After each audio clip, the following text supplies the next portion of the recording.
New ইয়র্কে জাতিসংঘের সাধারণ পরিষদের ৮০তম অধিবেশনে ভাষণ দিয়েছেন অন্তর্বর্তীকালীন সরকারের প্রধান উপদেষ্টা অধ্যাপক মোহাম্মদ ইউনূস। এ সময় তিনি ন্যায় বিচার, সংস্কার ও নতুন আন্তর্জাতিক সংহতির আহ্বান জানান। ভাষণে প্রধান উপদেষ্টা জাতিসংঘ সনদের ৮০ বছর পূর্তিতে সাধারণ পরিষদের সভাপতি ও সব সদস্য রাষ্ট্রকে অভিনন্দন জানান। ৮ দশক ধরে জাতিসংঘ অধ্যাপক ইউনূস ২০২৪ সালের জুলাই গণঅভ্যুত্থানের পর বাংলাদেশের পরিবর্তনের চিত্র তুলে ধরেন। গণতন্ত্র পুনরুদ্ধার ও সংস্কার অনুপ্রাণিত করতে তরুণরা গুরুত্বপূর্ণ ভূমিকা রেখেছেন, যা এখন জুলাই ঘোষণার ভিত্তিতে প্রাতিষ্ঠানিক রূপ পাচ্ছে বলেও জানান তিনি। আমরা জুলাই অভ্যুত্থানের ১ বছর পূর্তিতে রাজনৈতিক দলগুলোর সাথে একই মঞ্চে দাঁড়িয়ে সকলে মিলে জুলাই ঘোষণার মাধ্যমে এই সংস্কার কার্যক্রমের প্রতি আমাদের সময়াবদ্ধ অঙ্গীকার ব্যক্ত করি।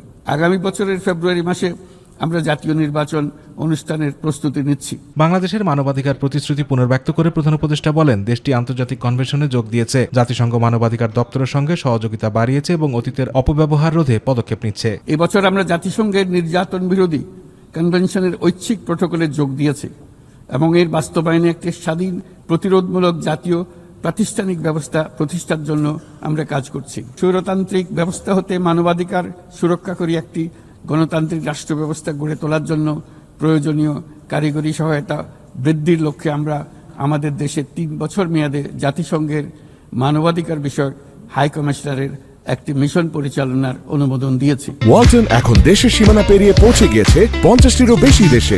ওয়ালটন, ঘরে ঘরে বিশ্বজুড়ে।